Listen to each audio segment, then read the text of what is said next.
everyone.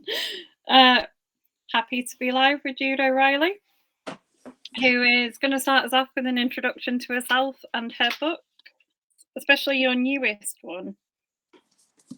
Great. See, when you were dead. Yeah. Hi. I'm going to take my glasses off because the ring lights in them. Yes. Thank you very much for having me on. I write thrillers.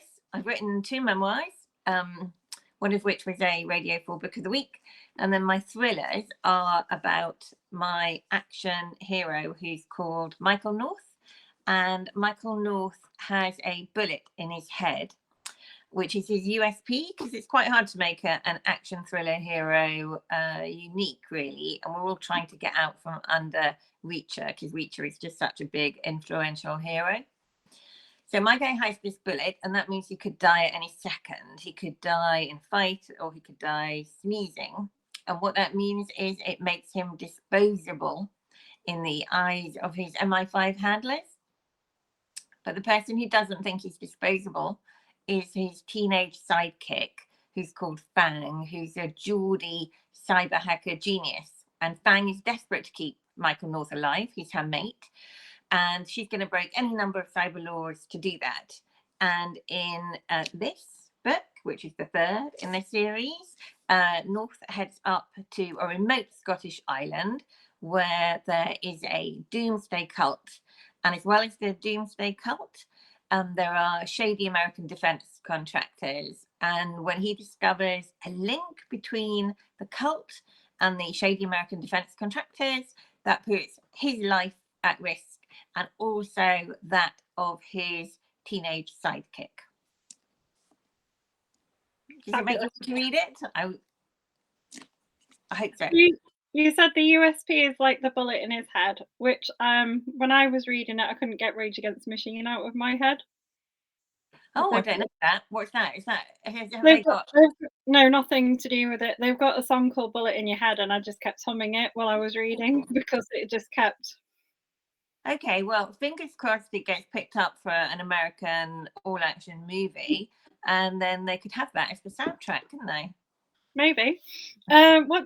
So you said it's like your USP for him. Is that something that you really need for an action hero to make them stand out, or? Well, I think it's what you hope for, because you put a lot of time and effort into creating unique characters. And characters that the readers are going to really root for. So they've got to be distinct. And even if they're an action hero, you've got to root for them. You've got to kind of understand their motivations. And I think they've got to be likable. And also, what the bullet in the head does is that it heightens jeopardy. It heightens tension in the book.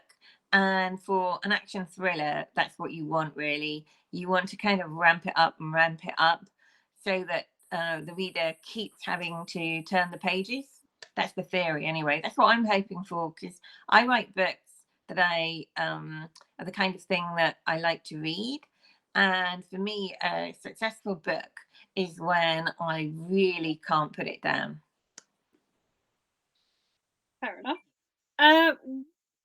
When I was reading it, what made me wonder, and we're going to hit you with all my tricky questions first because no one's asked one yet, is why there aren't that many female action kind of heroes, or also added to that many women who write them. Yeah, it's interesting, isn't it? Well, there are a couple, but you're right, there aren't many. Zoe Sharp has a brilliant female action hero in her Bodyguard series, and Fiona Erskine has another one in Jack Silver in her chemical engineering thrillers. I thought about creating a female action hero, and ultimately I decided against it because I figured there were going to be quite a lot of fights, and I didn't know if I could sustain it with a female action hero in terms of credibility without just, turning it all into guns. Fiona manages it because her action hero can blow things up. But what I try to do instead of having a female hero is the secondary character Fang is incredibly strong, and in fact, a lot of readers choose Fang as their favorite character. And I also populate the book with incredibly strong female characters. If I have an opportunity to put a female villain in, I will. And I have a couple of really excellent female villains. And if there's a doctor, I'll make it the doctor a woman. Chief of staff, I'll make the chief of staff a woman. Politician, I'll try and make the politician a woman. So I try and make sure there are lots of very dynamic female characters, because that's quite important to me, that women are seen to have agency. And in a book like this, they're not seen as victims or people who have to be rescued.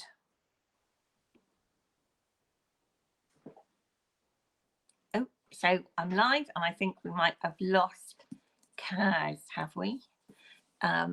So if we have lost Kaz, I'm wondering if, until she comes back, I could just read a little bit of it. I wasn't expecting to do this, but there you go. So this is from the prologue, when my action hero, Michael North, has chased a bad guy through the streets of London onto Tower Bridge. And the terrorist, the lone wolf, has knives taped to his hands, and he's creating havoc. And they're on Tower Bridge, and Tower Bridge is rising. So if Kaz comes back, she can interrupt me. So it would be an act of stupidity, if not downright suicide, to follow a madman off an opening Bastille Bridge in hope rather than expectation of landing on the other side. North would almost certainly die. He really shouldn't make the leap. He knew, even as his lungs sucked down more air in preparation for it, and his mind tried and failed to persuade him to slow down. His body was breakable. Shouldn't his body be listening to what reason was saying? But still, North kept building speed, running faster, harder, pumped, because his priority was not, and never would be, his own breakable body. It was the predator, with knives instead of hands. The predator who, if he wasn't in the Thames or dead, could already be slipping and sliding down the far side of the bridge to scythe and carve his bloody way through innocent Londoners. And North couldn't have that. Anything was better than that, wasn't it? The climb was getting steeper. No, he ordered himself. Abort mission, he told his body, because making the jump was the act of a reckless lunatic. And he wasn't a reckless lunatic, was he?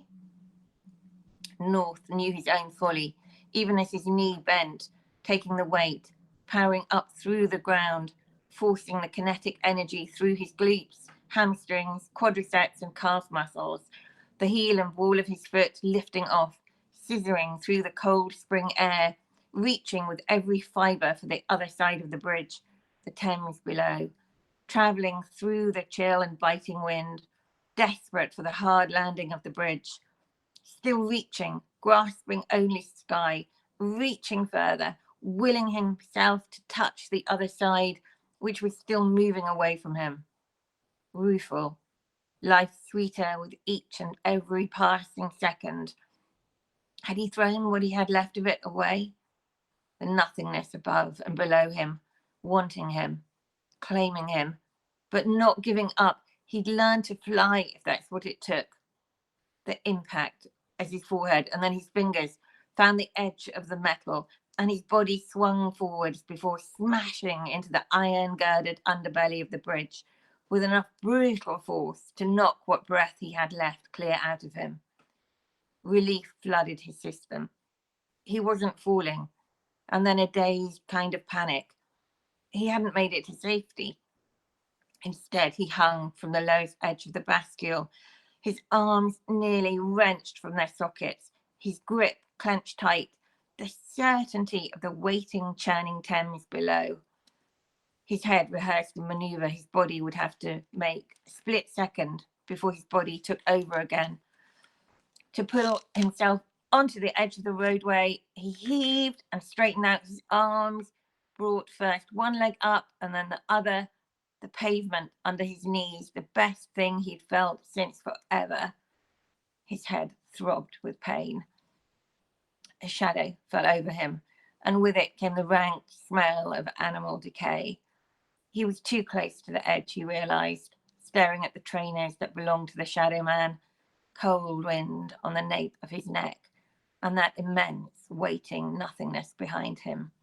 The fear of the infinite drop, the sound of the city in the distance, sirens and traffic, the slap and brown churn of the river below.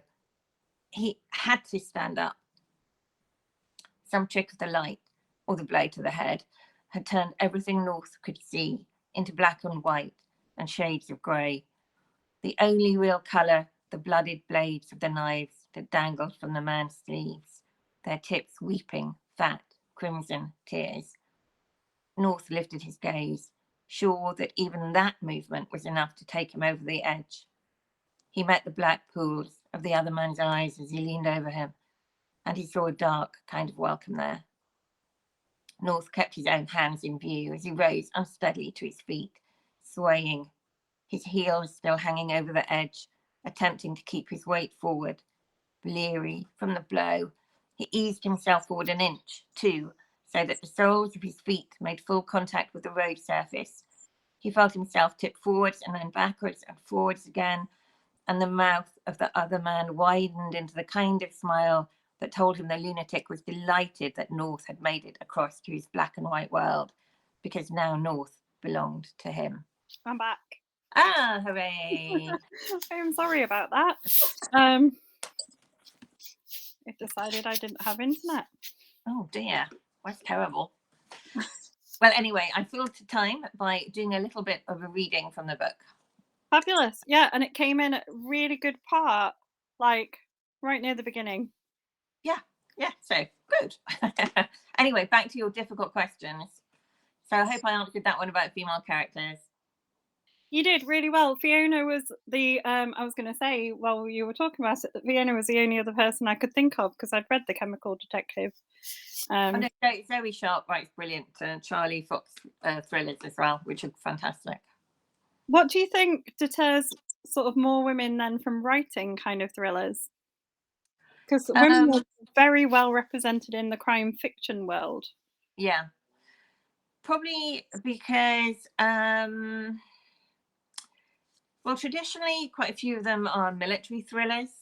There are also tech thrillers. And again, that's probably traditionally where blokes have kind of held on to it. But I think there's plenty of space for everyone, you know, and if you've got members of the Facebook group who fancy writing an action thriller and they're a woman, I'd say give it a go. I mean, you know, that's the good thing I think about writing crime. You know, there are so many, you know, subgenres within it. I think if you've got a story to tell, one of the reasons I write action thrillers is because my career before I became a writer was a journalist, and in particular political journalism. So I was political producer. I was a lobby correspondent for a regional newspaper group, and then I was a political producer for Channel 4 News and for Newsnight. And then I moved on to the Sunday Times, where I did news and undercover, and I did do some politics as well. So for me, it makes sense to write an action thriller because a lot of the subtext of my thrillers is political. And it's kind of wheeler dealering in among the establishment, and you get a lot of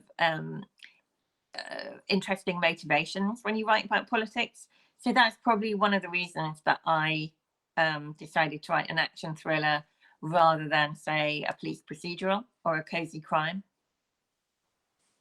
Okay, so we've got some hellos from Sam and Donna. Laura said hello. William said hello. Lucy said evening. Jude, sorry she's late. The opening gripped her from the get-go. Leslie says hello. And we've got questions as well. So Sarah wants to know how you decide on the plots. The plots are always interesting, aren't they? So mine are quite plot heavy. So I spend a lot of time with postcards, and I have got the most enormous corkboard you can imagine. And then I've got a smaller corkboard. And so I write a synopsis, and then I kind of beat it out, and then I break it into 3 acts, and then I will review it and see where I can put twists and turns and make sure that, as I say, the tension is going up. So I do like to have a lot of thrills and spills, and you do have like tropes in action thrillers, car chases and helicopters and that type of thing, but for me it's a lot about the people as well and character development. So it's not just kind of deciding what you're gonna have them try and discover in terms of a conspiracy. It's also trying to build and develop the characters and the relationships between the characters as well, so you need to plot that out as well. But in terms of the actual kind of nub of the plot of the thriller, as a journalist, I follow current affairs and politics really closely. I mean, I track it like the obsessive that I am. So I will find that my attention has been snagged by something in the news, and then I'll clip it, put it to one side, and I'll let it sit. And then quite often I'll see something else that I find interesting, and then I'll do the most enormous amount of research on it, and I'll read, whatever's on the web and academic papers, and I'll read books, and I'll talk to experts, so that even if only this much appears in the book, there's the most enormous iceberg of research behind it. And I do that because I like to know that what I'm writing has a foundation in fact, because I think that way your books are more credible to the readers. And also I do like to learn as I write. So I personally, have learned lots about all kinds of different things, radio astronomy and artificial intelligence and cyber hacking and the satellite industry. So I have a bit of tech in each book. And I mean, I'm not a remotely technical person, bizarrely. So it's quite a surprise to me that actually it turns out that in my old age, I am actually interested in this kind of thing. Yeah, and I think that's probably being a journalist as well, because you're a bit like a barrister. You kind of skill up so that you know pretty much everything there is to know about something, and then you write the story, and then you park it and move on to something else. So yeah, that's how I do. That's how I do my plotting. That's a very long, convoluted answer, but there you go. No, it's a good answer. I'm just looking on my phone to see if I can. Oh, this is Lucy, and she says she likes how North and Fang develop just within Sleep with It When You're Dead. The other characters are great. She couldn't help but love Plug. I think Plug and Fang were my 2 favourites. Yeah, I like Plug. He kind of sneaks up on you, Plug. I quite like the idea of a character who is known as the ugliest man in the world, and this former cage fighter who has retrained as an undertaker, an East End undertaker, and a complete giant and 6'7" and a really scary looking guy. But of course, he's got a heart of gold. Yeah, and of course, one of your administrators, Lucy, has her name in the book, Lucy Sampson. who is a central character in the book this time around. And she's a really enchanting character because she has terrible, terrible memory problems. And something pretty ghastly has happened to her brother. But despite the memory problems, she's determined to get him justice and find out what's gone on. So this is taking me very well, seeing her name in print attached to someone else. Which is, I mean, it's kind of cool when you see your name up there, and I'm sure Lucy will be an absolute fan of herself in the book because she's a really cool character. I really love the character, actually.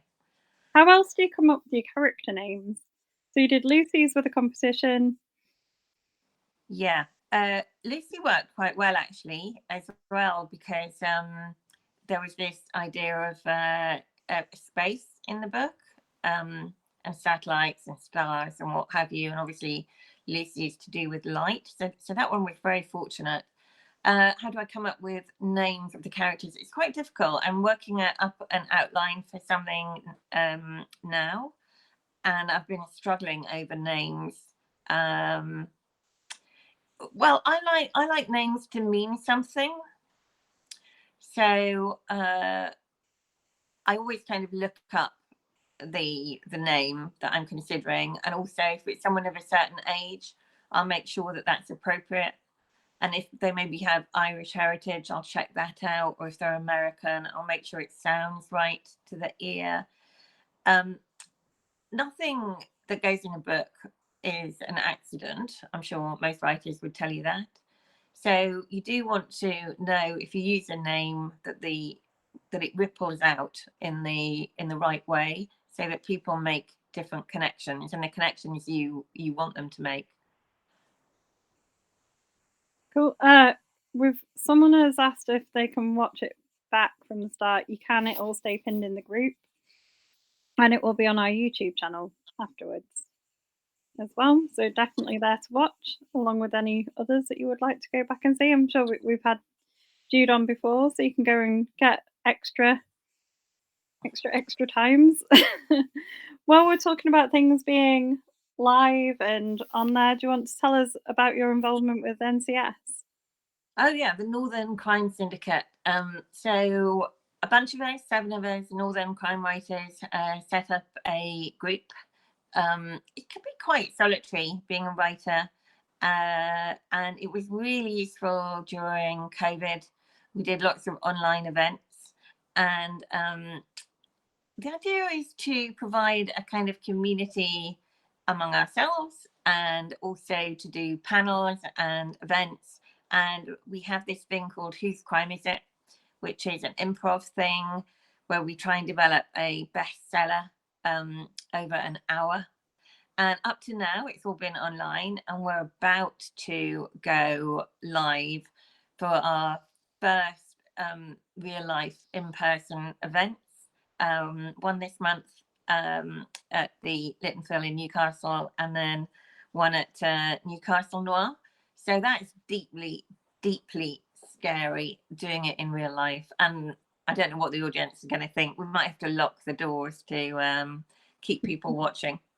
I'm hoping there's going to be alcohol so people can have a drink while they listen to us. Although thinking about it, one of them's at 2:00 in the afternoon, so probably not. It will be fine. We did a live event, me and Sam, a while ago in Wigan, and we were terrified. And it actually, once you got going, because you're doing it on something that you already have done so many times, you're just okay. Yeah, you've got to get used to these things, I think. I mean, I used to do drama and do kind of public speaking and stuff when I was younger. And obviously, I've done plenty of press conferences and what have you. But I found when I started out as a writer, it was really quite difficult to do public speaking events, engagements. I'm more used to them now, but I did, the fantastic Bloody Scotland Crime in the Spotlight. I introduced David Baldacci at that. And oh my God, I was so nervous about it. He was absolutely charming. I had to leave the room though and do kind of deep breathing And then I had to stop the deep breathing because I thought I was going to slide into hyperventilating. That's how nervous I was doing that. But yeah, you do get used to it. Sarah has said that Jude has her dad's confirmation name. Oh, really? Yeah, I like the name Jude because the Catholics, presumably like Sarah among us, will know that St. Jude is the patron saint of lost causes.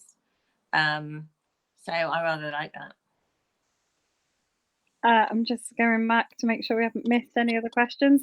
Sarah has asked you your favourite children's author that you read as a child. Well, we didn't have books in the house when I was a child, other than library books. We had the odd condensed Reader's Digest from my aunt. So I grew up on comics and library books. But among the library books I used to love were Geoffrey Trees and Henry Treece, might be the other way around, but basically historical novels. I really love history. I'm surprised I don't write historical novels myself. And also then I moved on to all the Jean Plaidy and Victoria Holt, all of those Eleanor Tibbett novels, Philippa Carr, and I just worked my way through all of them. If I find it as a kid, well, I still do it now, I would find an author and just read everything the author ever wrote. Is that why I do that? Is that why the reference to Plug, bit of a Bash Street Kids? Probably, yeah, maybe. Yeah, maybe. I know. Okay. Like, in fact, I did an interview with a local radio station, and the radio interviewer said he'd read comics as a kid, and one of the comics he'd read was Victor.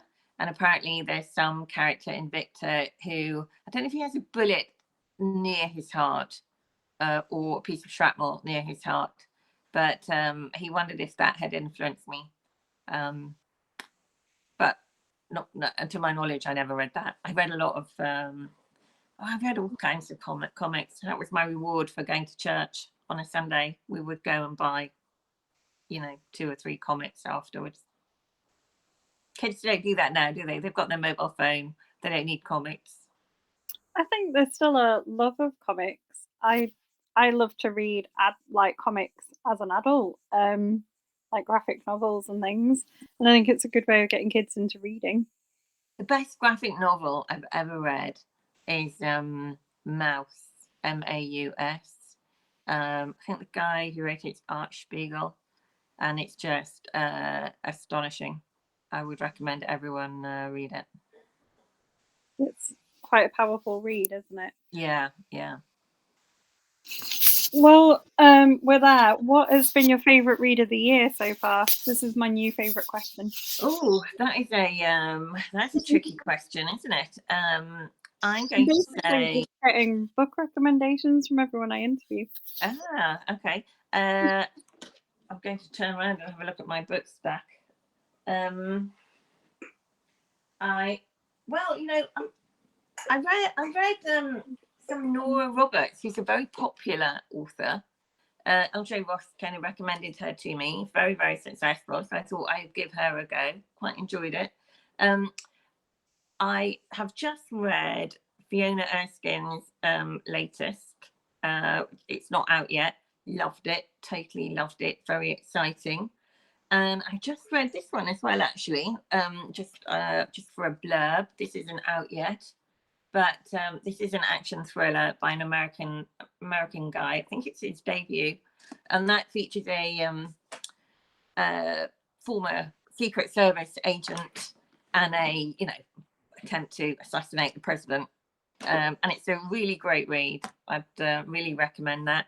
I love Mike Craven, who does, obviously, I love my Northern Crime Syndicate writers.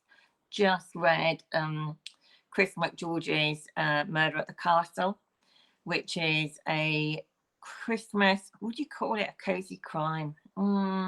Chris's books are so interesting and tricky.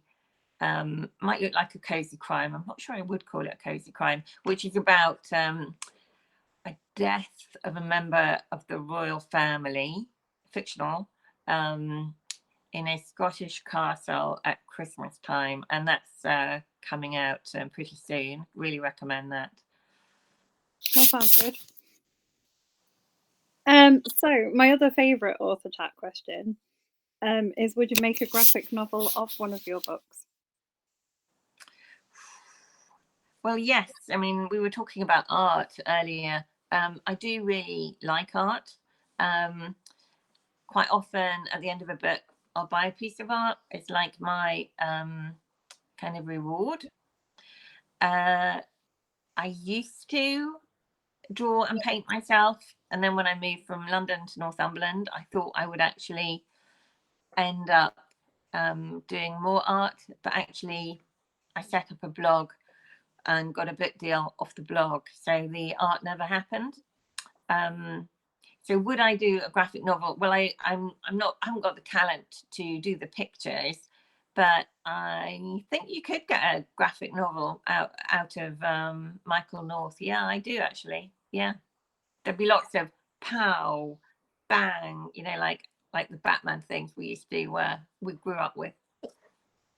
Yeah, I mean, I suppose action kind of thrillers lend themselves more to that format anyway. Yeah, and I think Fang would really like that. I think Fang would be into graphic novels and comics big time. Definitely. Probably more manga style, maybe though. Yeah. What are there any kind of tropes of thrillers that you try to avoid with your books, or No, anything that I love tropes. I love you love cliches. all of them? The trick is to take something that is a cliche, yeah, and to reinvent it, to write it in the most original way you can, and that can be a challenge. But what something my agent actually asked me the other day, what I really liked about writing, and the thing I really like about writing is writing something that's incredibly difficult to pin down. And it doesn't matter what it is really, even if it's like you know diving into a stormy sea and trying not to drown. Okay, that's probably a cliche in thrillers, but it's not cliche to me because I've not written it before, and I don't want to write something that somebody else could have written. So you're trying to write in your own, I hate to use this term now, voice. Yeah. You want to write so that if somebody picks up the book, they think, oh, yeah, Jude O'Reilly wrote that. I can tell. Because it lands something. It's got a particular style and authenticity and impact. And I mean, that's one of the reasons I think Lee Child is so big, because stylistically, he is so pure, and you can tell, that he's written something rather than anyone else. So that's what I'm trying to do, really. So no, I don't mind. I don't mind a trope. I rather like them. Excellent. How many books do you have planned in Michael's series? Do you have like an end in mind for it? Well, I've got at least 7 where I know the kind of thing he would be looking at in each one of them. So the kind of the excuse, the kind of reason for him to be somewhere and to be a good guy. Yeah, they're not all kind of sketched out. And do I have an end for him in my head? Yes, I do. Yeah, I do. Good. But hopefully it'll go on forever and ever. And I'll be writing them when I'm 100. My mother's 94, so writing them when I'm 94. Do you sort of have plans to write like any other series, or maybe like any spin-offs? Like I could see someone being really into like a novella about kind of Fang's origin stories. Yeah, I have thought about writing a novel, 80-90% of which was Fang, with North acting as the secondary character. And I might yet do that. Yeah, I think that would be quite fun. But in terms of me writing other stuff, yeah, I mean, I have written something else, which was a crime standalone, and I'm about to write another crime standalone. But I'd hope to do that in conjunction with an ongoing series. I think that's quite a nice thing to do. Yeah. Sam has asked how difficult you think it is to find your individual style as a writer. I think the more you work at it, the closer you get to it. I am a strong believer in working at the craft, maybe because I couldn't write the way I wanted to when I sat down to first start writing.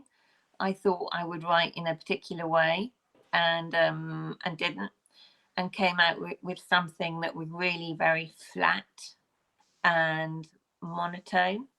And that's because I didn't know what I was doing. So I presumed, having been a journalist and knowing how to tell a story, that I'd be able to tell a story on the page. And it turned out it's actually harder than it looks.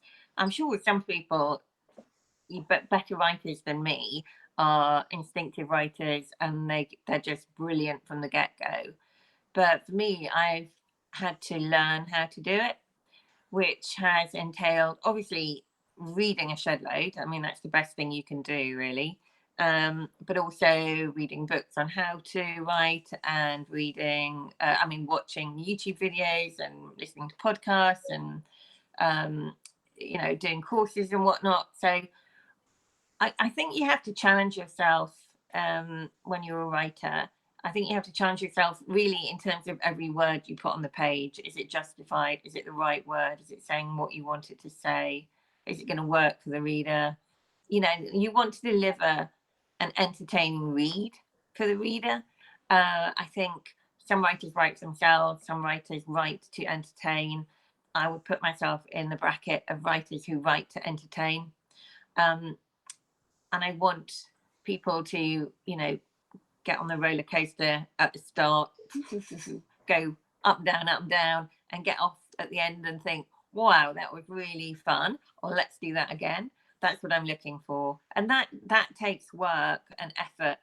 But, Sam or other writers out there, you can put in the work. It's hard graft, but you put in the work, keep writing, and hopefully all of us get better and better the more we do it. Yeah, I was going to say that. I kind of feel like you sort of, with the first book from an author, like a very first, like a debut, you sort of start to see their voice, but it does develop as you carry on reading their journey. So I would imagine if you started with Michael North 1 and then carried on to like number 10 in the future, your voice would have changed as you've gone as well. Yeah, although you probably remain the same, the authentic you, and how you feel about things and how you see the world, that would probably still be there. But yeah, I'm sure you tighten up as you go in terms of writing. I mean, my first 2 books were memoirs, you see. So I kind of had to, first of all, I had to learn how to blog. Then I had to learn how to write a non-fiction book, my first memoir. Then I had to learn, and I then wrote a second memoir. Then I had to forget all of that in a way and learn how to write fiction, and learn how to write crime fiction. So you're kind of learning all the time, I think. And you've got to be, you got to realize that's a good thing in terms of your writing. I think if you get lazy, you can see it in the writing. So you've got to keep it fresh, really, for yourself and for the reader. How hard is it to keep it fresh when you're writing a thriller? Because you've got to have quite a lot of I'm thinking of the one I read. There's quite a lot of things happening in one book. How difficult is it to sort of keep coming up with all those fresh ideas in every novel? Yeah, that's a good point. Good question. I think you've got to me, right? You've got to keep reading, and you've got to follow the news, and you've got to read nonfiction as well as fiction, and you've got to talk to interesting people, and you've got to keep thinking all the time, thinking about the world, thinking about people. Because I think the more you have going into your brain, the better this stuff will be when it comes out. In terms of ideas for books, there's so many ideas out there. The problem is choosing the right one, because as you know, you spend at least a year writing the book. So it's got to be something that has legs, that is going to sustain you and sustain the reader's interest for the period of time when you're writing it. And then in terms of ideas generally within a book, well, I think if I think you're obligated to come up with ideas within the book that people are going to want to read, because if you can't, then you're wasting your time and the reader's wasting their time. I was going to ask you if you could give us a hint about what happens in the next book, but I don't know if you could do that without giving away a spoiler, because it kind of ends a little bit. It leaves questions, doesn't it? Yeah, it's interesting. When you write a series, you want the books to be read as standalones, so if people come fresh to the series, they can just pick up any book and that'll be okay. But you also need it to sustain, if people have followed your characters from the start. And that's a good trick. But I think if a book ties up every last element, then you've got nowhere to go. You want a sense of closure. You want readers to feel satisfied when they read your book, that it's complete, that their time and effort was well spent in reading the book. But you also want them to read the next book in the same way as, you want them to read the page after the page you've written, and the chapter after that, etc., etc. So it's a good trick. And can I give you a spoiler? I would love to, but I can't. Or give us a hint without a spoiler. And then, yeah, okay. The only thing I'll say is that it's going to most of it is going to be based in America. You definitely succeeded in writing them. As I started my journey with Michael North with book 3, and it could be read as a standalone. I didn't feel like I'd lost anything by not, if that makes sense. Like I feel like I would have learned more about the characters and I would have enjoyed Fang in the other stories, but I don't feel like I'd picked it up and really, really felt out of place. Yeah, great. Well, I mean, that's what a lot of the bloggers on the blog tour said, the same thing, that they come to it fresh and they could follow it. You do try, again, when you're writing a series, you make sure that you drop in enough backstory to explain who people are and why they are at the stage that they're at. And you've got to do that in a way which isn't a spoiler if someone then goes back and reads the previous books. It's an art form, actually. It sounds easy to do. It's not as easy as you might think. It sounds fiendishly difficult to do when you're describing it. Sam has asked you, it's always interests her when she hears truth is stranger than fiction. Do you have to think carefully about how far you take the scenes? Yeah, well, truth is stranger than fiction when it comes to tech and defense stuff. And as I say, so I do all of this research, and I was constantly surprised when I did the research, because I do it and then I think, where is this tech or weaponry going in the future? and also what nefarious purposes could it be put to. And obviously, if I can make it up, then the chances are some boffin or some general has already thought of anything that I've been thinking of. So I have been really surprised about about what goes on, you know, like in Curse the Day, AI and lethal autonomous weapon systems. I think that's something we should all be very aware of. I mean, we've seen it actually, you know, playing out in the Ukraine with drones. Yeah, you don't want AI AI making decisions about whether a piece of weaponry is going to kill someone or not. So yeah, truth is certainly stranger than fiction. I think technology and science in general are quite a good source of fodder for kind of thriller writers. I've just read another book recently, and that's got some more nefarious doings with satellites. Oh, really? Yeah. Well, yeah, I'm not surprised because I mean, in the I so Sleep When You're Dead features these dodgy Americans that I was talking about, and a spaceport up on a remote Scottish island. And there are actually, I think there are 7 proposed spaceports in the UK now.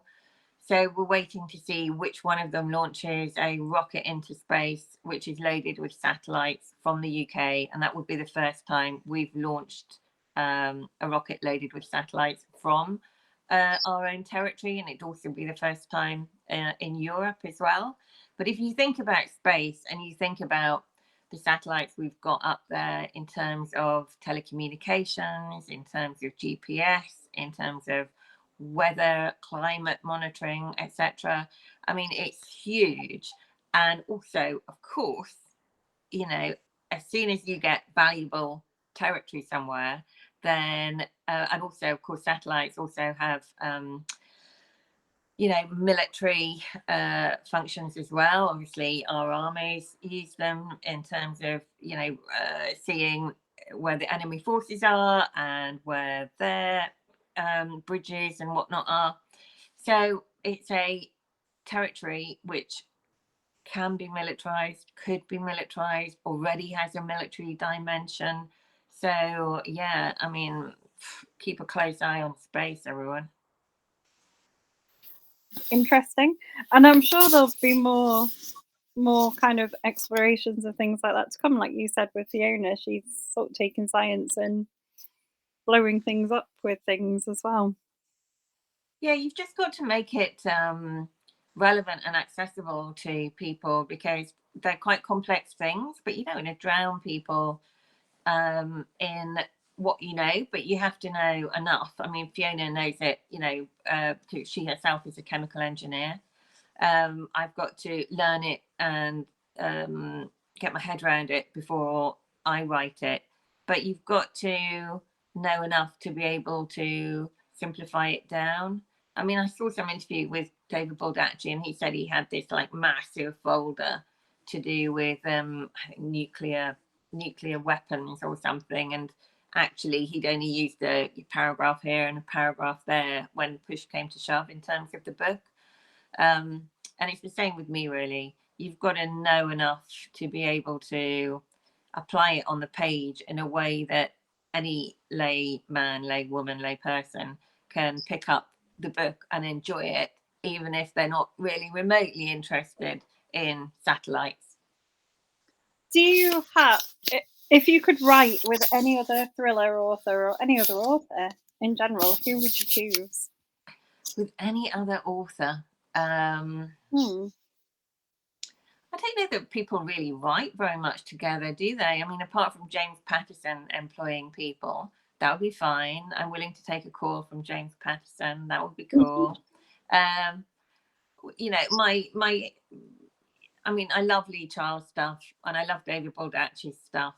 But I suppose Lee Charles writes with his brother. I don't think he's going to take me over his brother, do you? And I don't think David Baldacci writes with anyone, unfortunately. So yeah, I'm going to have to wait for the call from James Patterson, I guess. I think I mean, you get author teams. I don't know how easy it would be to write with someone else. Oh yeah, I know, it'd be hard, wouldn't it? Well, I've read about people doing it, and people do it in different ways, don't they? But I think they're often married, so you can probably negotiate it quite well if you're married. I think you'd have to really trust and respect someone to write with them, because you're. I mean, when you write a book, it's such a personal thing. It's like it's like a child, really, when you write a book. So you'd have to share parenthood with someone. You'd have to get on with them very well, wouldn't you, really? Sarah Blackburn wants to know if you've written for a short story collection. Yes, I have. So I wrote a short story for LJ Ross's Everyday Kindness anthology. I think that was last year.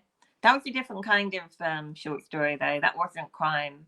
That was just something about people being kind and wonderful. And then I've just written a short story for Stephen Gould's Gone anthology, which is coming out in November. And the story I have in that is a story that got longlisted for the Ben Cairn Crime Writing Prize, and it involves a Scottish island, and it involves whiskey. Can I say anything more? Yeah, whiskey. My dad would probably love that story. He's a big fan of Scottish whiskey. Oh, well, he would definitely like it then. Yeah, definitely. Yeah. I think why I like islands so much is, as soon as you get a group of characters on an island, it's just such a crucible. It's a cauldron. They can't escape it. If there's baddies, you can't get away from the baddie. Things are only going to get worse. And you've just got people. You've got your characters, and hopefully you've got the reader. Yeah, that's why islands are such a good locales. Yeah, so isolated as well, aren't they? Especially the one you used in your story. Yeah, very the isolated. more isolated, the better. Yeah. Sam has said she loved your short for the Glencairn Glass competition. Oh, thank you, Sam. And she said she's ordered the hardback of Gone. I don't know what she's talking about. Looking forward to it. Yeah, that's the anthology. So Red Dog Press. And yeah, I mean, indie press, very good. Lots of great authors, and they really need people to buy that anthology. So anyone who fancies a really good read, I think there's 30 crime writers who have contributed to it, and some good names. So yeah, if anyone's looking for a good gift for a crime reader, check it out. Yeah, well, we'll drop the link in maybe at the end of the chat, so anyone who wants to go and look at it can. Sam's a big fan of Red Dog Press in general, I think. So, and they do have a lot of amazing authors, don't they? They do, yeah. I think indie publishing houses are great. They're doing a great job. Thank the Lord for them. How has reception been to your newest book? Good, but anyone who would like to read it, I think it's only 99p as an ebook at the minute. I'd be very appreciative of reviews. Reviews are hard to come by, but so far the bloggers were great. I'm waiting for people I know. I mean, I'm waiting for some of my family or friends to read it. Have they read it yet? No, they haven't. I'm about to start making official complaints to a few people. So anyone who fancies reading it and reviewing it, please do. So who does read your books first? Who reads my book first? Well, unusually this time, I actually let my husband read a draft.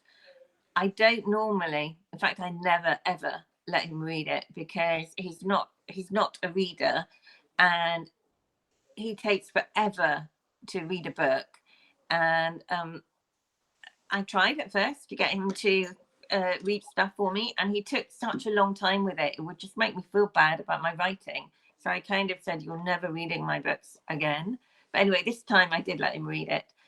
And a very good friend of mine called Angela, who's a writer, she reads it first. My agent reads it, and I have a brilliant editor, Laura Palmer, at Head of Zeus, who is, I mean, lots of writers say this, but Laura is a cracking editor. So, I mean, you know how it is with a book. You write it, you think it's finished, and then you send it to your editor, and then you have to immediately rewrite it. And then there are so many rewrites go on. You have to be very patient, and you have to accept that that is part of the process. And what you get at the end is so much better than it would have been if they'd published what you sent them first. It must be, how do you keep your interest in it as well? So you spent like almost a year writing it, and then you're going back and rewriting it. How do you keep sort of that level Well, when you're going back? Yeah, this one was kind of longer than that, because I started it pre-COVID, and then I wrote another one in the middle, and I found it very hard to get back to this time. I was yeah, I had, there's a writer called Anne Rice who died, and she wrote the Vampire Chronicles, in particular, you know, the Interview with a Vampire, the book that got made into a famous movie with Tom Cruise and Brad Pitt. And she died, and I read her obit in the New York Times, and she said something along the lines of that she loved her characters, and she really respected writers who also loved their characters. And it kind of switched the light on for me, because I had found going back to my characters really difficult, probably to do with COVID and to do with having created a different world in between. But when I read that, I kind of allowed myself to reconnect with North and reconnect with Fang. And as soon as I did that, everything came back to me. But yeah, I mean, yeah, you know, writing a book is a hard slog. Don't start it if you're not prepared for it to be a hard slog. But it really helps if your characters are people you want to spend time with. Good advice. We've got 3 minutes, 2 minutes even left of our chat. Do you just want to show off your book again? Tell people where to. Yes, okay. It's a hard copy. Oh, yeah. So Jude O'Reilly now. I used to be Judith. They rebranded me for this book, and also for the other two North series. The idea of the Jude is to make me seem younger. I don't know how that works, you know, unless I'm going to kind of do my, you know, PR and chats from a wardrobe and never come out. I am the age I am. But yes, please buy it. I'd love you to. And if anyone's new, what's book one? Book one is called Killing State. Book two is called Curse the Day. Cool. And if it's 99p, you think, on Kindle at the moment? Yeah, last time I looked, it was 99 pence, which is a bargain. It's less than a coffee. It is a bargain, and make sure you go and drop that in the group for my permission afterwards as well. So if anyone wants to go and pick up a bargain, they can. Great. Thank you very much for having me on, Kaz. Yeah, thanks for being on. It's been a pleasure. Sorry for disappearing on you because my internet died. Oh, I know. Live events, but you love it.